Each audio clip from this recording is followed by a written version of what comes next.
Olá, Motolama na área! Andar grande distância de moto sacrifica uma parte específica da nossa anatomia. Estamos falando da nossa bunda. Ficar muito tempo com a busanfa espalmada no banco dá a sensação que ela fica achatada, meio que dormente. E isso muita gente resolve colocando uma almofada de gel ou uma almofada inflável. E isso tudo para maciar a parte tão sofrida da nossa anatomia. Papo esquisito, né? Mas o problema não acaba aí. Hoje em dia, com as suspensões macias, cheias de regulagem, cheias de eletrônica, tendemos a achar que o problema é só o banco. Os caras só começaram a pensar em suavizar as ondulações do terreno lá para 1905. E olha que a moto é de 1880. Nesse período, era toco duro mesmo.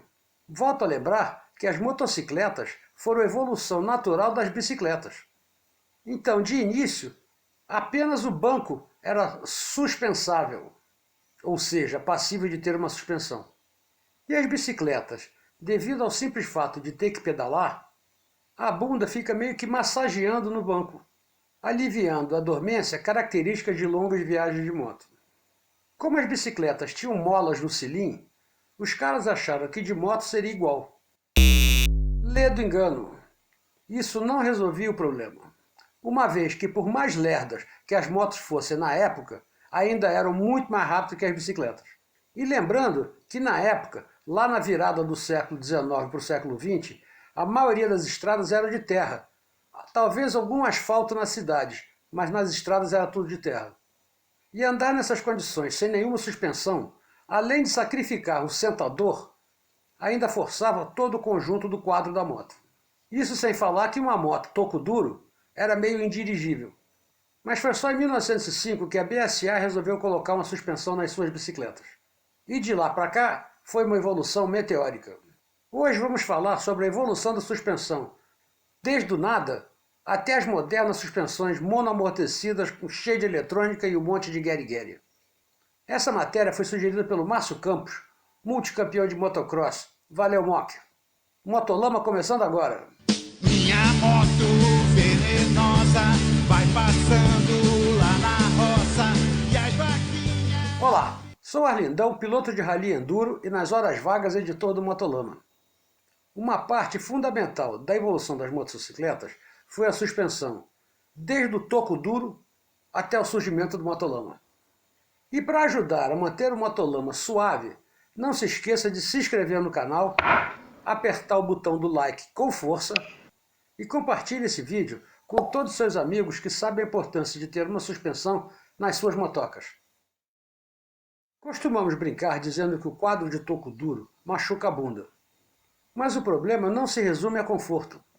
A pilotagem de uma moto de quadro rígido é bastante difícil, principalmente em estradas de terra, como eram todas as estradas nessa virada do século que eu falei agora há pouco.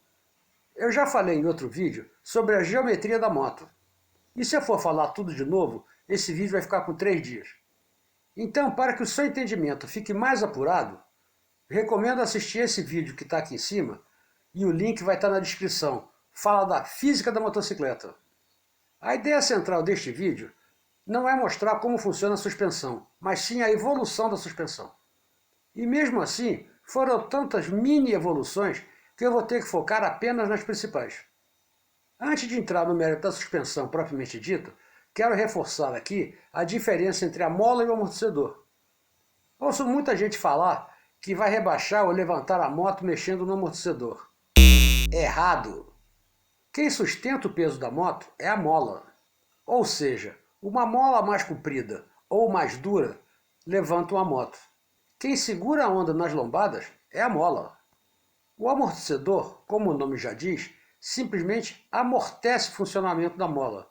Se não tivesse amortecedor, a moto ia funcionar como um pula-pula. Bom, agora que sabem tudo sobre o funcionamento da suspensão, vamos contar a história delas. Como as motos têm 2 suspensões, uma dianteira e uma traseira, e como uma interfere no funcionamento da outra, alterando a geometria da moto, vamos falar uma de cada vez. Vamos começar com a dianteira, que hoje em dia usa o clássico garfo telescópico. E esse garfo mudou muito pouco ao longo da história. Já surgiram várias ideias malucas, mas poucas deram certo, e poucas entraram em linha de produção. A filosofia central no desenvolvimento da suspensão dianteira é claro, além de tornar a moto mais macia e mais pilotável, ela reduzir a alteração do caster quando a moto freia. É assim, ó. Mais uma vez, ressalto a importância de assistir o vídeo Física da Motocicleta para entender tudo o que estou falando aqui. As primeiras motos saíram de fábrica com o sistema girder, que tinha as molas presas na mesa num sistema de links, que fazia a suspensão trabalhar. E esse tipo existe até hoje em algumas motos tipo Chopper. E tem ainda o sistema Arrows, que em 1951 chegou a equipar várias motos Douglas e BMW. E ainda algumas de cross até o final da década de 60. O curioso desse sistema é que quando freia a moto, a dianteira sobe. E tem a vantagem de continuar com um curso longo, ao contrário da bengala. Os únicos modelos de suspensão com esse tipo que deram certo, apesar de várias modificações, foi a neozelandesa Britain, que em 1990 andou ganhando alguns eventos. E tem a Honda de motocross RC 125M. Era uma 125 bicilíndrica de cross que foi fabricada para encarar a Gilera, também 125 bicilíndrica. Mas a FIA acabou com a farra das bicilíndricas no ano seguinte. Mas voltando ao mundo real, o sistema mais usado nas motos é o garfo telescópico. Aqui vai um esquemazinho só para mostrar as linhas gerais de como funciona. Cada garfo é composto de uma canela externa e um tubo interno. Dentro do tubo tem a mola que suporta o peso da moto. Na parte superior da bengala tem um retentor que veda a passagem do tubo interno por dentro da bengala e não deixa o óleo escapar. E na ponta de baixo do tubo interno tem uma válvula que faz o trabalho de amortecer o funcionamento da suspensão. O tubo interno age como um cilindro, comprimindo o óleo para dentro da canela. Aí que entra a válvula, que age como um freio da passagem do óleo de um lado para o outro. Ela tem os orifícios que deixam o óleo fluir para cima e para baixo. Os outros projetos, além de complicados, eram muito caros e foram abandonados. Mas a riqueza da história está na suspensão traseira.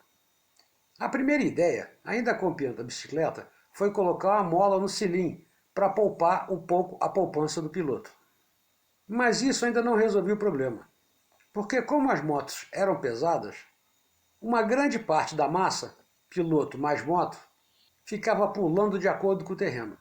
Algumas empresas, como a inglesa BSA, que só começou a fabricar moto lá para 1910, já em 1905 lançou um tipo de suspensão para equipar suas bicicletas. Mas esse tipo de suspensão nas motos não funcionava, uma vez que as bicicletas eram muito mais leves e flexíveis, e não suportavam a força do motor com tração por corrente. Acrescentar uma suspensão tornava o chassi mais flexível ainda, ocasionando oscilações na roda traseira que ainda contribuíam para soltar a corrente. Em 1913, a Indian criou um sistema de feixe de mola tanto na traseira, quanto na dianteira, quanto no cilim. Mas o pivô que travava o feixe de mola era muito mal apoiado e não aguentava o tranco. Nessa mesma época, a MSU criou um sistema de suspensão parecido com o que seria o monochoque no futuro. Olha só. Em 1919, a Coulson B montou um sistema também baseado no feixe de mola. Só para ilustrar, as molas helicoidais só começaram a ser usadas em veículos lá para 1930. Toda a suspensão era baseada em feixe de mola. Pois é, a britânica Coulson B oferecia uma suspensão que era um link preso na ponta da balança e travado por um feixe de mola. O conforto melhorou bastante, mas a mini balança presa na ponta da balança não tinha a rigidez necessária, deixando a roda inclinar em relação ao quadro, e essas inclinações tiravam a confiança do piloto. Com a potência dos motores crescendo, os efeitos dessas ondulações e buracos do terreno afetavam o equilíbrio da moto exponencialmente. A Moto Guzzi, em 1928, criou um sistema articulado, onde um parafuso que travava as duas hastes funcionava como um amortecedor. e uma mola presa por baixo da balança sustentava o peso da moto. Inclusive, isso entrou em linha de produção. No ano seguinte, 1929, um jovem rapaz chamado Phil Vincent, que tinha acabado de comprar a HRD, criou uma suspensão de braço triangular muito semelhante aos primeiros monocross da Yamaha, que 50 anos depois fariam muito sucesso e revolucionariam as suspensões. A semelhança do sistema acabava aí. O problema era que o projeto do quadro, como tinha sido aproveitado de outra, o custo da suspensão era muito pequeno. Mas ainda assim, a moto andou vencendo algumas provas importantes entre 1930 e 1950. Mas com tudo isso, os sistemas de suspensões ainda eram muito primitivos, e os pilotos veteranos na época falavam que era muito melhor um quadro rígido, e eles não estavam muito errados nessa época. Não é de hoje que o pessoal veterano é meio avesso às mudanças. Mas o fato é que em 1935, a Moto Guzzi venceu o Tour de Strophe com a tal da suspensão. Até o chefe de equipe da Norton comentou que sem a suspensão ele não faria a última volta do jeito que fez. Com isso, ficou inegável que uma suspensão traseira bem acertada fazia toda a diferença. E já no ano seguinte, um monte de fabricante lançava a tal da suspensão. Com o fim da Segunda Guerra, as pesquisas voltaram fortes. Foi quando o consenso pareceu estabelecer que o sistema Bischoff seria o padrão. Mas ainda querendo manter a rigidez do quadro, em 1952 a Triumph lança um sistema onde o eixo da roda traseira é amortecido. Ele sobe e desce dentro do cubo de roda. Era meio esquisito, mas diziam que funcionava bem. Mas o futuro era a balança oscilante. E com o aumento da rigidez da balança e o uso de um amortecedor de cada lado, foi atingida a rigidez necessária. Com o sistema definido, as pesquisas se voltaram para o desenvolvimento dos amortecedores. Com o sucesso, vários fabricantes começaram a investir em produção de amortecedor, com regulagem externa, nitrogênio e outras coisas. Mas já nos anos 70, uma grande preocupação era aumentar o custo da suspensão. Na frente, era relativamente fácil, bastava aumentar o tamanho da bengala e o diâmetro estando dentro. Mas a traseira exigia mais tecnologia. Foi quando começaram a inclinar os amortecedores para aumentar o curso. Nessa época, as motocicletas off-road tinham um curso em torno de 9 a 10 centímetros. Com essa nova tecnologia de amortecedor inclinado, o curso da suspensão subiu para 30. E é nesse cenário que o tal de Lucien Tilkens entra em cena. Um dos pilotos da Yamaha na época, o Jack Van Veldhoven, chamou o chefe de equipe da Yamaha, Toshinori Suzuki, para ver o projeto de um maluco. É interessante como o chefe de equipe da Yamaha se chama Suzuki. Na realidade, Suzuki no Japão é um nome bem comum. Seria mais ou menos como montar uma fábrica no Brasil com o nome de Silva. Mas de volta à Bélgica, esse maluco com o projeto esquisito era o tal do Lucien Tilkens, que tinha projetado um dispositivo interessante. O que o Suzuki viu na oficina do professor foi uma unidade de suspensão com amortecedor único. A Yamaha já vinha há algum tempo querendo achar o pulo do gato para poder se dar bem no Campeonato Mundial de Motocross. E essa suspensão seria a sua redenção. Nos primeiros testes, os pilotos da Yamaha, habituados com a suspensão Bischoff, acharam que a moto estava com pouca potência. Mas quando olharam os cronômetros, os tempos tinham baixado na ordem de 3 segundos por volta. O que os caras estavam estranhando era que o monoshock entrega a potência com muito mais suavidade para o chão. Olha a diferença. Reparem que a Bischoff, com o cara de vermelho, pula de todo jeito, enquanto a monoshock vai retinha.